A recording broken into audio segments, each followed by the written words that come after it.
Tim Hamlet's on the other team. Good news is Tim's pretty terrible this game, so that's the truth. Very proud. They played a very sharp, very on top of their game Eclipse today, and really excelled at nailing, unfortunately, 07. When they gave him that little bit of breathing room, he took it.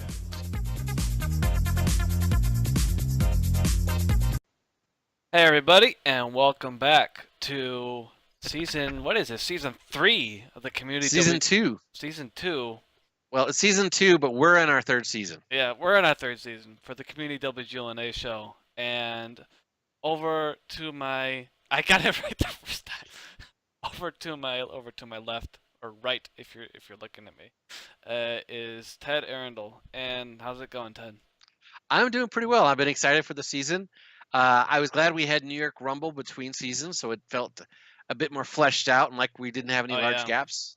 So, yeah, I'm pretty excited about the season, and I'm excited to go through the roster changes and everything else that's going on. But should we just jump right into that? Oh, yeah, and that's the beauty of us not being aired right before the show, at least first couple of weeks, is that we can take all the time we want to go over these roster changes, and we don't have to worry about jamming it a nice small compact, delicious package.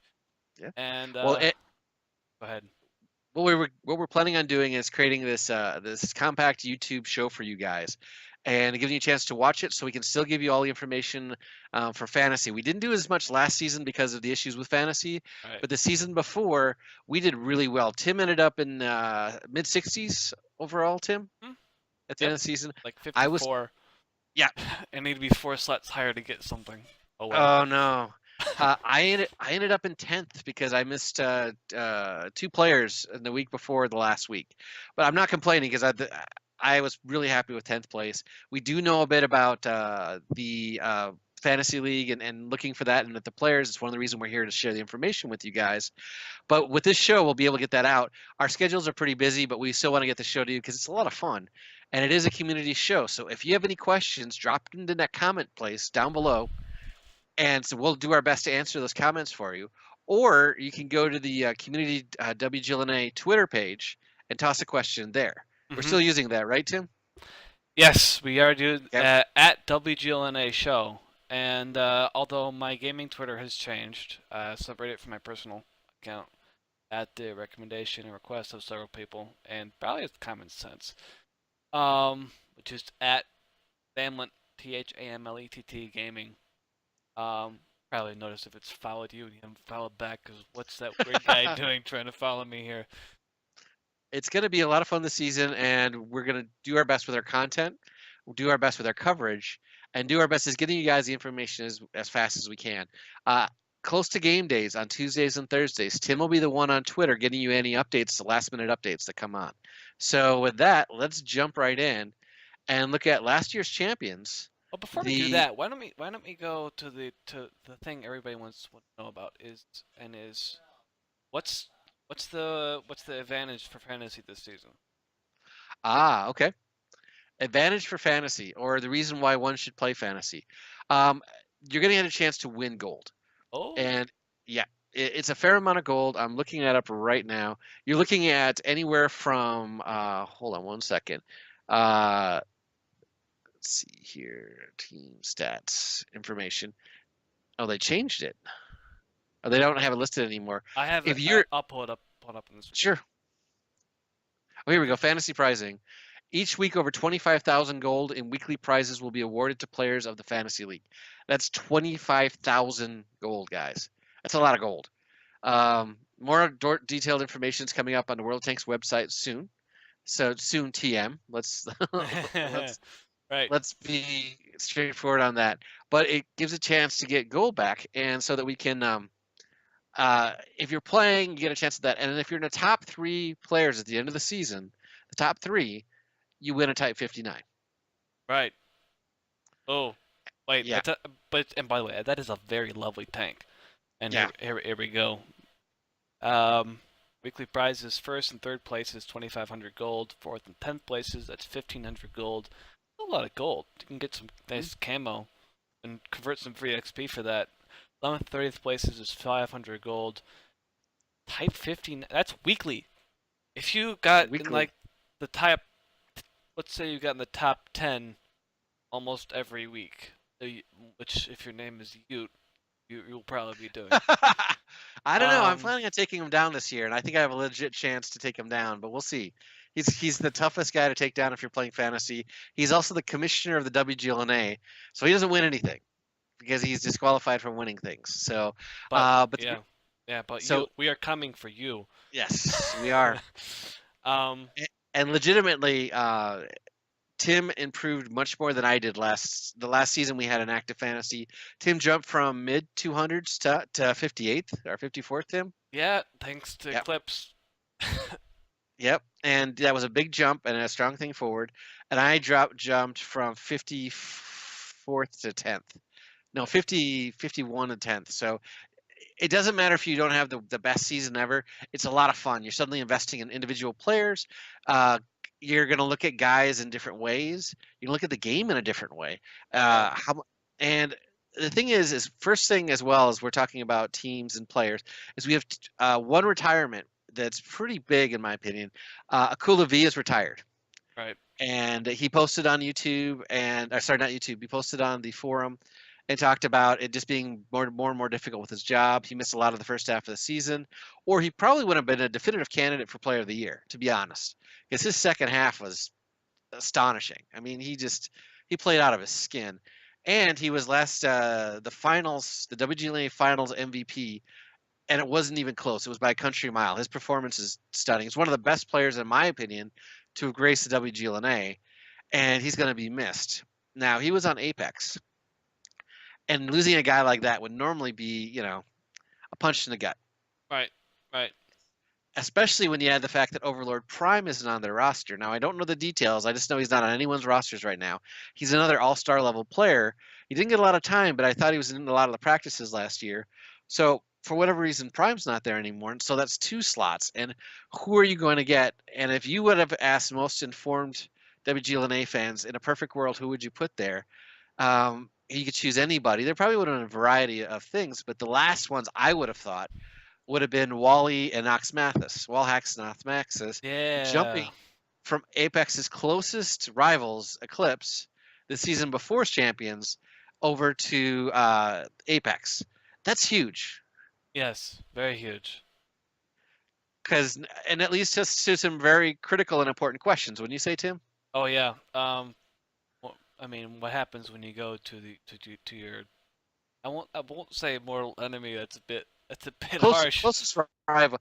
Closest rival. I know we have a team called Rival in here. Don't get confused, but the closest rival of Apex in the league is Eclipse. I don't think there's any argument as of right now. Everything changes on Tuesday when they start playing again, but as of now, Eclipse is the closest. So what happens and what do you do?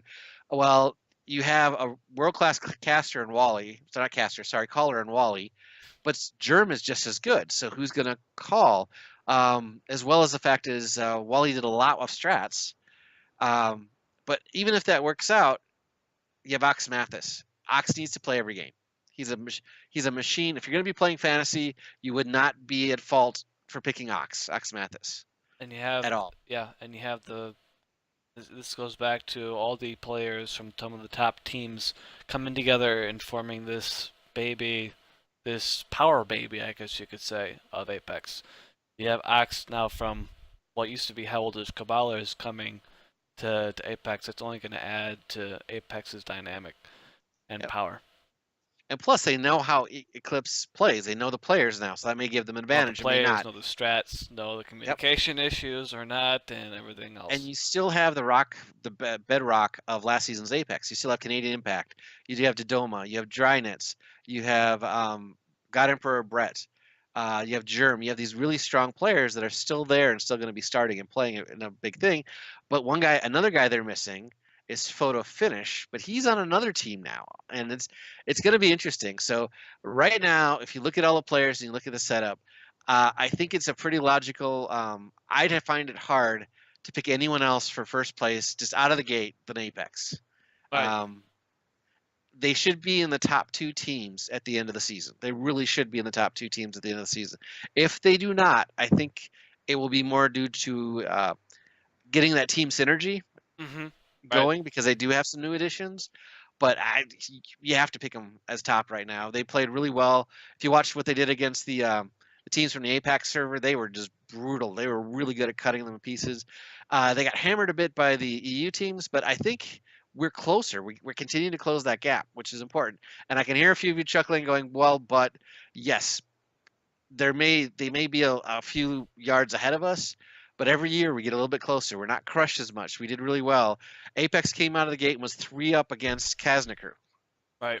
3-0 up against Kaznikru. You want to know how many people were freaking out at that? Now Kazna came back because Kazna's an incredibly sound team. But credit to Apex for being that tough and being that ready to do that. So that being said, let's move on to that team we just mentioned. Yep. And that's got to be the one and only Eclipse. And Tim, Yeah. the basic players for Eclipse are still there. You have Master Pupil, Dark God Sim, Drawcap, who's now known as Drawk. And I honestly think Drawk might be one of their more critical players because he always seems to come up with really important moments who gets overlooked by a lot of people. You got Mort. You have T1 Diabetic. You have Tigers. You have Vetro, one of the best players in the league. But there's been some additions. Yeah, and I have the tweet put up on the screen right now, and apparently it doesn't want to play Crafter's great GIF underneath it, but I'm reading the WGLNA Season 2 rosters are out. Big changes galore. We welcome Photo Finish, No Nick, No Skill, and EXO to Eclipse. Season 2 is going to be great. Season 2 is going to be great for Eclipse. They found themselves in a really strong place because if you guys remember, EXO played for HWC. Right. Then he took a season off, if I remember correctly. But you can only get better with Yeah. rest, right? And yeah, it was his time, but now he's back, and he's back on a team that has so much core talent, so much good players out there. Now they lost Wally and Ox, so they lost a caller, and they lost a great point scorer. Exo's a fantastic point scorer, and then they went and then what Eclipse did, which I think is even more brilliant, is they picked up one of the calmest, most collected, and most focused players in the WGLNA, and that's Photo Finish. Exactly. And suddenly, that swap out, it doesn't look too bad for Eclipse because, yes, they lost 2 guys, but they picked up some really strong players. And I'm not sure who No Nick No Skill is. I think he probably has played before and has a different name. We'll look into that and have that for you guys by Wednesday. But Tigers does a lot of their strategy-based work. He does a great deal of that. He did it with Wally. So now he may have to throw off some of that ideas, at least when they play Apex, and come up with some new ones. No one is more enthusiastic on that team than Tigers. And I met the guy. I can verify this. Right. He's incredibly energetic, and he's going to keep working and keep working and keep working. The team dynamic on this specific team is on Eclipse is so well defined, so well done. T1's a great leader. And having seen the team in person, I can see why they mesh so well together. They're going to be meshing EXO and they're going to be meshing Photo Finish. I really can't see any egos getting in the way here. I mean, can you, Tim, just based on those 2 guys? Not really. In the don't want to harp on it, but the clash that was happening last season with Wax I'm calling him Wax now too. Come on, Wally and Ox and Master Pupil. And Master Pupil sitting out is now. Yeah, I think it was also getting comfortable, and they decided to sit Master Pupil. And last season, both Tim and I agreed you don't sit one of the better players in the league like that long. You switch up a position, you pull someone else, you get them in there because the minute they got them back in there, they got better. Right. And they got much better. They suffered some losses because I honestly think that they didn't have Master Pupil do this. Now, we're just not doing this to pump up Master Pupil's ego. Look at his scores. He's that good. He's that dynamic.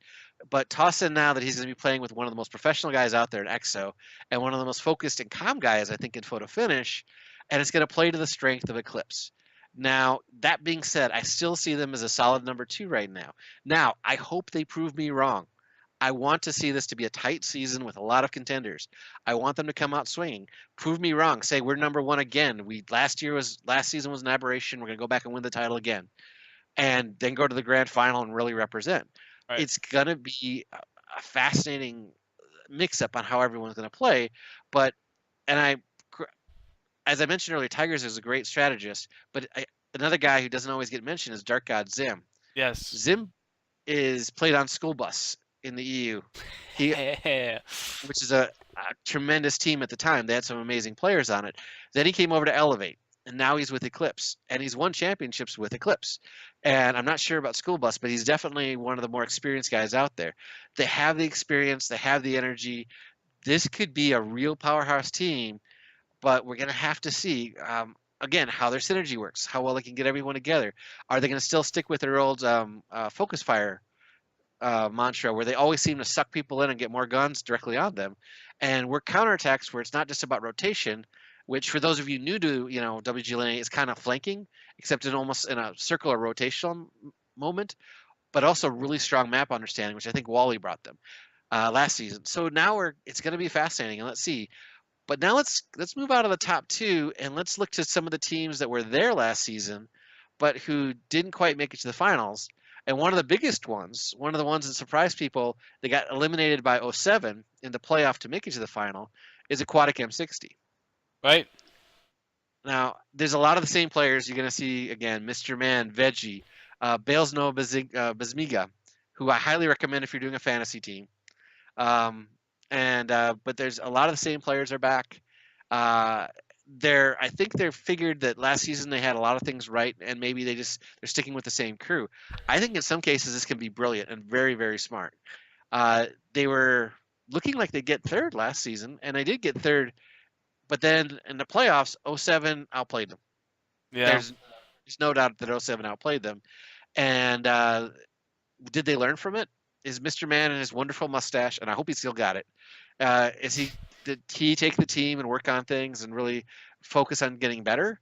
We're going to have to see, but this is a third place team because if they really want to keep together, they have to show performance improvements, or they're going to have to start looking at replacing players to try to figure out different ways to improve. Right. Now, as a third place team, everyone needs to respect them because otherwise they're going to drill them to the ground. They surprised some teams last season, including Eclipse. Yeah, and that's something that they have to remember. They have the talent, but what do they need to make the next step? And any thoughts, Tim, before we move on? No, not really. They shouldn't be underestimated. And it was one of the things that I was guilty of last season was I underestimated them coming out of season before, just barely making regulation, if I remember correctly. Yep. They're not to be underestimated anymore. This is their second season as a full squad too. Mm-hmm. So and they might have one or two replacements. We could be wrong on that, but I think this is their full squad, and that may create a greater understanding. They don't have to worry about synergy issues. They can just build on their success from last season. Right. So, all right, and moving on to the team I believe got fourth last year, and that's Deja Vu. Right, Deja Vu. Deja Vu. Which I'm getting a lot looking at this OBS recording window right about now. I'm just saying. Yeah, it's Deja Vu is they were a sleeper. They surprised a lot of people about with the last transfer window when it opened. They were struggling. They were doing okay, and they weren't in fear of regulation, but they weren't necessarily excelling either. They picked up Maktub Putin and Aggressor. Yes. And boy, did that help them out. Yes, they really did. Maktub Putin's a former captain of a former WGLNA championship team, #RU. Aggressor is played on I Love Lamp. He's played on multiple other teams as well, but he got second in season. Yes, seasons can be kind of confusing, but a few seasons back he got second with I Love Lamp versus Elevate, and it was an exciting matchup and a lot of fun. So they brought a great deal of experience and stability to a team. The team that's really anchored on one specific guy for doing tons of damage, but the whole team working together to get that guy in the best positions, and that guy is last year's MVP, My Little Putin. Right. Excuse me. I'm looking at the roster right now. A lot of these names look familiar. Chase Potato, Harmless, Maktub Putin. I only see one change, and that's passive. It's coming in, and yes. but again, a team that's sticking generally with the same guys. I believe also Milo Putin also had the damage record for last season. Yes, he did. So that's another plus. So people are going to start to look at him seriously. Where I really think a lot of teams didn't think of him as being that good a player, and even the reactions to some people of him being named MVP surprised until after they sorted out the issue with the damage. It was found out that he did the most damage in the season as well. He's a scary player. He's very, very good. I had a chance to meet him at the finals. Great guy. I really think that if you're picking a fantasy team, put him in there because he's like Vetro is. He's gonna make you points. Right. So he's not a bad guy. I see this team anywhere from at worst 6th place, at best 3rd place. Yeah. Again, prove me wrong, guys. I hope you do. I want to see a really exciting, tight league, and that's simply because I still think they're learning together. They're a dynamic team. They're a team that really gets along together. I got to see them together. They laughing, joking, had a great time, still remaining focused. Chase and Chains do a great job running that team. They really, really do. And I honestly have to say, they won a new fan in my nephew who started watching the finals, and he was really impressed with the play of Milo Putin and Deja Vu. So they're jumping on newer fans too, which is awesome. Right. So we're going to move on, and we're now looking at the team. But you brought something up. What's that? And I believe now is the perfect time to mention. When prove me wrong. Well, you guys want to? Yeah, I know you guys like fact checking us. And I know it's coming. Yeah, you guys like you like fact check. It's like, no, he wasn't that damaged. Blah blah blah. But if you guys want to prove us wrong, you can. We're going back to fantasy. And Meadowhawk did this for a couple seasons ago. 1v1 me, Tim, in fantasy. Try your luck at that. The way you enter is on Twitter, and if you at Thamlet Gaming, let me see if I can put that up on the screen. At Thamlet Gaming with the hashtag Fantasy1v1. Now that gives you a chance to beat Tim, 1-on-1. And Tim, what happens when they beat you? they get a little bit of pocket change worth in gold, and just 12.50 gold. But it's a weekly thing, not a daily thing. So you got your chance to, if you lose against me horribly the first night, you still have a chance to lose against me horribly the second night.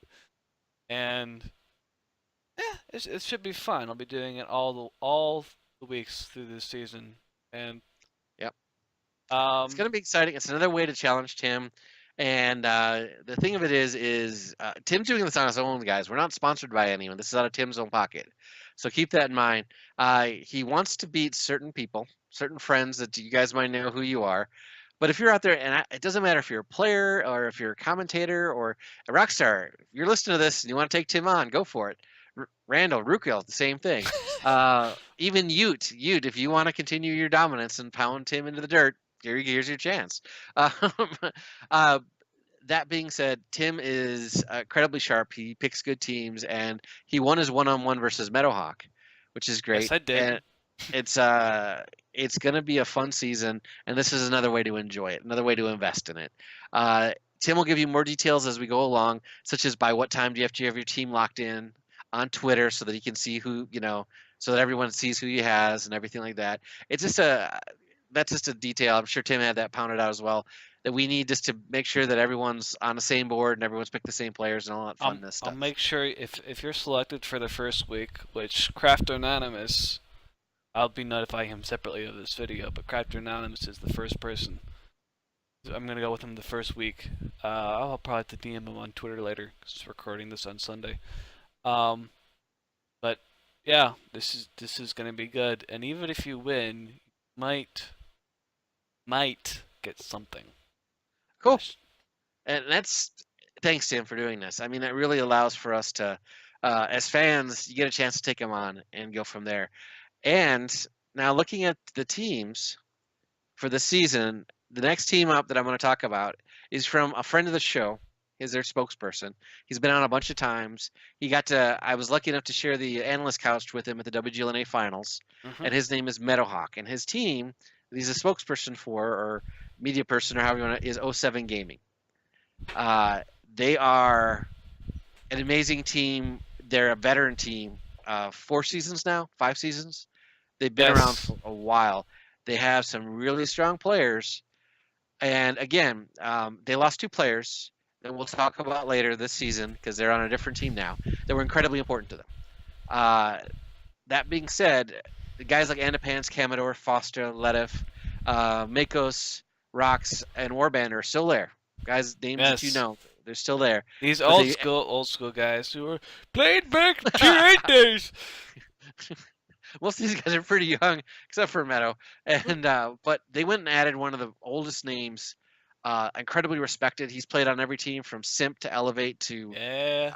He's been there. He's been on top tier. He played on top tier for a while back in the day, and that's Swipple.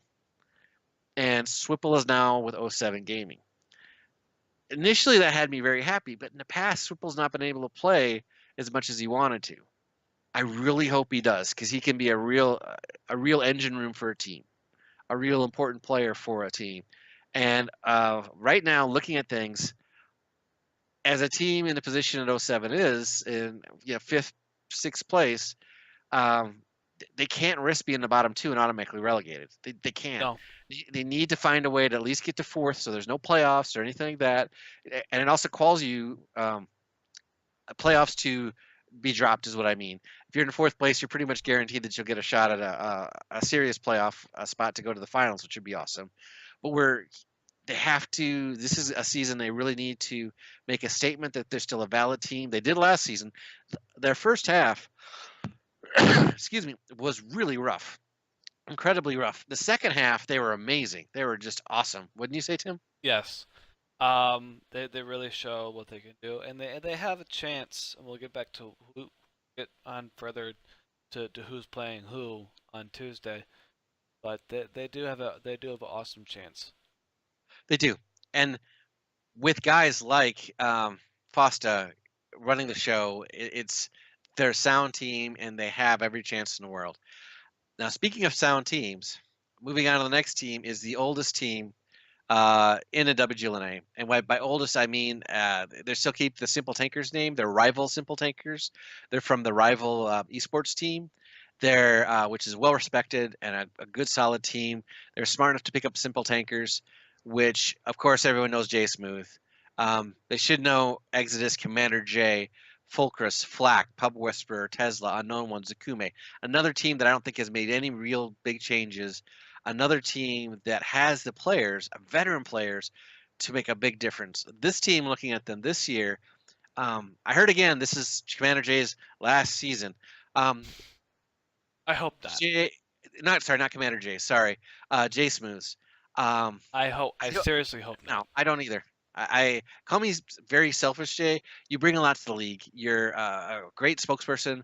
You're excellent in being the last tank standing. If you watch any of the old film on him, he always seems to be in the thick of the fight, and near the end of the match, he's always contributing to in some way or fashion, and he's solid. This is a team that, again, had a bad first half, but ran in the second half. It was a case of, it doesn't matter how you start, it matters how you finish. And boy, did this team finish strong. They lost to a really good Deja Vu in the playoff to make it to the live finals. They had some changes going on last season that might have thrown them off. I really think this team, and again, I have a bias towards some of these veteran teams because I've seen them play extraordinary at times. But this is a team I think has some extraordinary depth still left in the tank that still can get up there. No pun a lot intended. of folks, oh yeah, a lot of people think this is a team that's going to be struggling for survival. I think they're going to pull an Aquatic M60 and they'll be in the top 4 this season. I don't think that's out of the realm of possibility. Right. Because they have the resilience. They don't get as rattled as younger teams, and they're tough individual players. Even the guys who don't play all the time, Zakume is there at the practices helping them out, and the other guys. So I'm pretty excited about what's going to be happening with rival Simple Tankers, and we're going to have to see what the season tells. I mean, Commander J is one of the best all-time players to ever play in the WGLNA, and when he gets rolling, he is incredibly efficient in his damage dealing. Yes. Yeah, and Jay Smooth, if you do retire, just come be an analyst here with us. Yeah. Yep. Because we'd love to have you. That'd be He might want some time away from the league, but if you ever come back, we'd love to have you because we love talking with you. I've had the chance to meet him. He's a class act. Actually, everyone on Rival Simple Tankers and pretty much almost everybody in the league is a class act, having met them in person. And they're just a really special team that I hope is in the league for as long as the league exists because they are really important, and I'm excited to see them. And moving on to one of the new teams, a team that shiny. yep, this team made it by winning the league, the Silver League, and that's Valence. They had a different name back then for the Silver League, but it contains players Blitzwolf, Lost, LG Snyder, Matt Knight, who some people know as Spooky, I and recognize Viral. some of these names. Wow. Yep, you should. These guys are veterans. They know some stuff. And then they have 4 players from the championship season of Elevate, and from the season afterwards when I think they got 3rd or 4th. Elevate got 3rd or 4th, and they're probably the key players for Elevate of that season, in my opinion. And that's Urtai, G-Forcer, Static, Static's been playing since season 1, guys. That's what I mean by veteran players. Static's been playing since season 1, and Zone Delta. Zone Delta didn't get that much chance to play last season on 07 as much, just because of his schedule and everything like that. But Static was an important part of 07. That's what I'm saying, that they needed to change it up, and bring Swipple in might be a good way to not replace Static, but definitely change the way that their game is going to be run and how things will be. But this is with those 4 core guys, even if 3 of them start, immediately Valence starts in a good place. Viral's a very effective manager. I think he's a veteran, and I think that they could be the dark horse, one of the dark horses out here. There's some that say, they're going to be easy to roll. I heard the same thing a few seasons back about Eclipse. Oh, these guys have a few vets, they're going to be easy to roll. No, you can't think that. If you have guys that are used to playing to each other, even if it's been a few years, it's dangerous to underestimate them. Blitzwolf we've heard of before. LG Snyder, Matt Knight, Spooky, Viral. I mean, all these guys are experienced veterans. And I think, again, this will be interesting. If I had to pick, I think if they break the top 5, they'll be happy. Let me phrase that. If they break the top 5, they should be happy. They probably won't. They probably want to go for it all because they're all pretty competitive guys. Static, I know, is, and so is Zone. They want to win everything, and they want to do it as effectively and efficiently as possible. And that moves us to the last team. And trust me, do not count these guys as the last team. This is Top Tier. Yes, Top Tier is back. And if you've been around a while, you guys remember Top Tier from season 3, season 4, I think, and then there might have been some changes. These are older seasons. They're a few years back. Now, you look at the team, you're going to recognize some names. Delph, Jojo Jackie, La Cucaracha Seguia. I cannot remember who that is, but you recognize the name. That's Spanish, so... It's not Blue Mini. Blue Mini was on another team, but also called La Cucaracha. That word over there, as I struggle right now, guys. Cucaracha. Yeah, it's also a song. But then you get some names that have incredible pedigree. Like I said, Delph and Jojo Jackie have that pedigree, but you have Pompous. Pompous has been around for a while. Incredibly experienced player, incredibly ambitious and eager and aggressive player. It's Sublime Banana, Zitz, ex-soldier, more experienced players, strong guys that really want to, who are hungry and are very hungry. And Rude Awakening, who's been around, it seems like forever, but one of the best strategists around. He's able to come up with different strategies and different ideas. I've just a really sharp guy in tanks. I sat down and talked with him at the finals, not last year, but the year before, and he really knows his stuff. And taught me a bunch of things about how to play Prokhorovka, funny enough, in an IS-3 that I still use to this day. Nice. So he knows the game. He's very solid. And it should be fun to see how this team does. This is a very dangerous team. They're dangerous because they have nothing to lose, as well as the fact is, they seem, as much as I really love Valence and how they look, this team has an edge to it. This team has a bit of an ominous feel to it, that they're out to just to take people at the knees and cut the Achilles and go for it. This is a team that I hope is as hungry and vicious and is just as aggressive as they possibly can be, because I think looking at this lineup, they could do some serious damage to the top teams. I really think they can. I mean, Deja Vu could be thrown in disarray if they're running these guys and they get rolled quick. Because Deja Vu is a younger team. They're a solid team, but I think any team here that counts these guys, oh, they're the 8th team to get in, they're going to regret it. They're going to regret it in a serious way. So. And if I remember correctly, cucaracha is cockroach in Spanish. That's correct. But I can't remember the player's name, and it's somebody that we'd recognize, and it's my fault, guys. Now, looking at the lineup for the Tuesday, the first match on Tuesday, and we hope to have a show on for Thursday, where Tim and I are still working it out, so we'll go over the Thursday picks on Thursday. But Tuesday right now, looking at it, the first match that is broadcast is Apex versus Valence. Now, as much as I like Valence, and as much as they could surprise here, I am thinking a 5-3 win for Apex is generous towards Valence. Yeah. What do you think, Tim? 5-3. That is generous towards Valence. Although, as we said, we shouldn't count them out. And we don't know about Apex's synergy right now. Yep. But I think 5-3 is a safe one to go with. The next match, which is not broadcast, which is Eclipse versus Rival Simple Tankers, is going to be really interesting and fun. I think this is going to be either a 5-2 or a 5-4 for Eclipse. Again, you got to respect for what Eclipse did last season.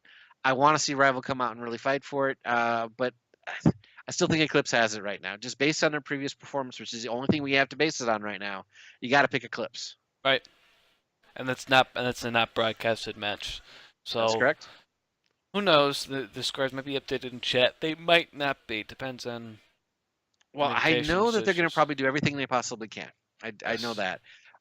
Then you have Deja Vu versus 07 Gaming, which is another non-broadcast one. Man, I want to see that match. Come on, man. Well, guys, remember, you can if they follow the same parameters as last season, you can go to the Tank Replays and watch it there. Great. So and that's normally the update of the next day. So there's that. But Deja Vu versus 07 Gaming, again, based on previous performance, because it's all we have, you have to pick Deja Vu over 07. I think this could be a 5-4. That's going to be a 5-4. That's what I'm planning on. That's going to be pretty tough. Then we have Top Tier versus Aquatic M60, and that's a broadcast match. Watch this match. Yep, you watch this match. Why? Will be. because it's going to be important to see how Top Tier comes out of the gates. Also, how important it is for Aquatic M60. There's a good chance you could see Top Tier coming out very aggressive, or M60s, because they made a name for themselves when they started getting more and more aggressive. Aquatic M60 did. So we'll have to see. This is going to be a fun match to watch. I'm going to call it for Top Tier 5-4, but I could see it flipping the other way as well. Yep. Just to go back in that as to what matches are broadcast, what are not. It's kind of is. Although I would love to see both of those offline matches, go the Eclipse versus Rival and Deja Vu versus 07 Gaming. It'll give us some good perspective on the gameplay of Valence and Top Tier both. Yeah. So we haven't really seen them that much. Everybody, we have a lot to look forward to. Can Apex get that synergy going quick enough? Right. Will they be able to figure out who's calling and who's not, who's managing what and what part of the battlefield, and who plays what, and all those other wonderful things? You have Valence. Can they surprise the champs, last season's champions? Rival versus Eclipse. Can Rival put the flag down on day one and say, guess what, guys, we're going for it? Or will Eclipse simply say, this is our season? I mean, they're entirely do it. They have an integration period as well with Eclipse, but I think they're in a better place for it than, say, Apex is. And that's primarily due to personalities. And this is nothing on Wally or Ox, but specifically because Wally is a caller and Germ is a caller. And those were the two best callers last season, something on the same team. And you got to get used to people's personalities. So that could play into it. Deja Vu versus 07 Gaming. Again, you have some changes in personality. Watch 07. I want to see Swipple. Is Swipple going to be an active part of the team? If not, who's stepping up this year for 07? Deja Vu, watch My Little Putin. Watch him, guys. You are really going to enjoy his play. It's always fun to watch aggressor play, but My Little Putin's a really good player. Top tier versus Aquatic M60s. Again, will top tier live up to their pedigree of player? Can they do that? Or will Aquatic M60s again prove everyone wrong and say, this is our season, we're not slowing down in this role? So, it's a lot to watch. The two televised games are going to be Apex versus Valence. It's 5:30 Pacific time. The next one is going to be at 6:45 Pacific time, and that's top tier versus Aquatic M60s. So those are the two matches that are going to be broadcast. On Thursday, we can tell you the schedule. We're not going to go over the matches in detail, but you have Deja Vu versus Top Tier. That's going to be one of the broadcast ones. That's 5:30 Pacific time. The two that aren't going to be broadcast are 07 versus Valence and Rival versus Aquatic M60s. But the big match that you want to watch on Thursday is Eclipse versus Apex. Ooh. Early in the season, 6:45 p.m. Yeah, that's going to be really interesting, guys. That's going to be very, very interesting. So we have that. And so you have the following Tuesday, you have Apex versus Valence, which will be broadcast. Deja Vu versus 07, which won't be broadcast. Eclipse versus Rival, which won't be broadcast. And Top Tier versus AM60s, which will be broadcast. Now, you guys are saying, I can hear some of you, wait a minute, Rival doesn't get broadcast for the first 3 games? Don't worry, it's all going to balance out, guys. Wait, they're playing Rival. Eclipse is playing Rival twice in the first 3 matches. No, Eclipse is playing. Oh, that's talking about Tuesday. I'm looking at the website. Oh, my bad. Yep. I'm about to say, wait, they're playing what? No. Repeat? This Tuesday is Apex versus Valence. I'm sorry, guys, if I confused you. That's my bad. But Tuesday is Apex versus Valence, and that is a broadcast match. Deja Vu versus 07 and Eclipse versus Rival, which is not a broadcast match. And Top Tier versus Aquatic M60s, which is a broadcast match. Tim, if you could link underneath to the match schedule over on the fantasytanks.com tournament schedule, that would be an awesome way to help sort through all this. And guys, keep an eye out for the more of the schedule updates as those happen. Also, don't forget to play fantasy this year, as Tim was saying. We're really excited about the season. There's a lot of opportunity, and we can really it'll really be interesting to see how it plays out. What stories will be told during the season? Will it be a season of Apex dominance? Will it be Eclipse claiming their crown again? Will it be somebody new? Will it be a Deja Vu suddenly stating their claim as, guys, we're just not a little team that could. We're a serious contender. Or will it be one of the new teams coming on Top Tier going, this is our season? Or one of the two veteran teams, and this isn't to discredit Eclipse or Apex, but the two teams of 07 and Simple Tankers, will this be their season? Guys, tune in and watch it, because this is going to be fun. This is going to be really fun. So, Tim, anything to wrap us up? Make sure, this is important, because I want to have some competition here, and some people don't provide that, some people do. The Damlet Gaming and Fantasy 1v1. You want to earn gold, or you want to not earn gold? Because if I win, you don't get anything, and I don't get anything. So, well, you don't have to spend money, Tim. That's a plus. There's that. And guys, as well, make I'll sure buy myself a latte. Yeah, there we go. Make sure you subscribe to this YouTube channel, and Tim's putting this on. Make sure that you toss questions down in the comment section. We'll do our best to answer them. Legitimate questions. We don't want to guess how many jelly beans fit into a 2-quart bowl. We want your questions on the WGLNA, on players, and we'll do our best to find out about them. But guys, join in this season. This is going to be a lot of fun. I think this is going to be a big season for growth and a big season for change in the league. What that change will be, we're going to have to see. All right. Well, thank you guys for watching this all the way to the end. I guess that is it, isn't it? Yep. Seems kind of weird not to be going on to matches. That's weird. Guys, instead of going to watch WGLNA, I have to go to sleep now. What's with that? Come on. Well, the good thing is we will have this out of the way, so when you get ready for the matches, you don't have to worry about being busy before something. That's true. Yeah. Thanks to myself in the future. Thank you guys for watching.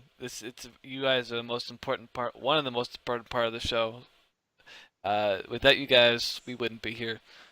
And tune in to subscribe to the YouTube channel, and you'll get the notification when the next video gets put up. All right. And as always, thanks for stopping by.